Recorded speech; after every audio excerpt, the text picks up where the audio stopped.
Hello everybody, my name is Kevin and welcome to another episode of Bought and Shot. On today's episode we're going to be looking at these two AR-15s and specifically why this AR-15 is kind of special. But first let's get into the intro and then we'll get into it.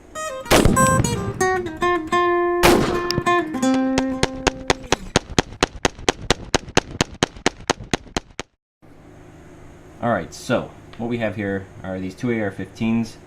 And this one is a Rock River Arms AR-15 that I built around the year 2015, and you've seen it in almost all of my Bought and Shot videos. And if you want to see a closer in-depth look at that, I have a video on it on my channel. This here is a Colt AR-15 that was purchased in the mid-1990s, and that's what I want to get to in this video. Is if you know anything about what was happening in the mid-1990s with weapons or rifles. That was when the assault weapon ban was put in place in September of 1994, and it lasted 10 years. So there are a few characteristics that make this AR-15 here an assault weapon and this one not. There's such a large difference, as you can tell why this one's so much deadlier, right? Isn't it obvious? Well, if it isn't, let's get down to it. And if you didn't know, I'm being sarcastic. Alright, so this AR-15 has a bayonet lug, has a flash suppressor or hider, it has a 6-position stock, has a large capacity magazine, and it has a pistol grip. All those features make it deadly according to the government at the time, whereas this AR-15 has no bayonet lug, no flash hider or suppressor or threaded barrel to be able to make those attachments. It has a smaller capacity magazine. It does have a pistol grip, as you can see, but it has a fixed position stock. So the specifications on the assault weapon ban that make one an assault weapon and one not is that a semi-automatic rifle could not have two or more of the following characteristics, and those characteristics include a bayonet lug, a threaded barrel or flash hider, a grenade launcher mount, a folding or telescoping stock, and a pistol grip. That's the other one. So this rifle only has a pistol grip. It doesn't have any of the other features. This one has the telescoping stock, pistol grip, bayonet lug, flash hider. So that's why this one is so much more deadly. Another neat feature about this rifle is that this is the original magazine that came with it. Oh, just drop it there. The original magazine, as you can see, it's only a 10-round magazine, which is not as deadly. And just to make sure we're being legit here, as you can see, the chamber is empty. Make sure that you see that the chamber is empty. Also on this one here, hopefully you can see that.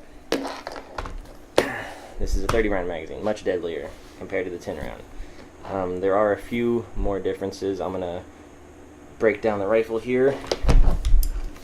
Not really break down, but open her up so you can see another key difference.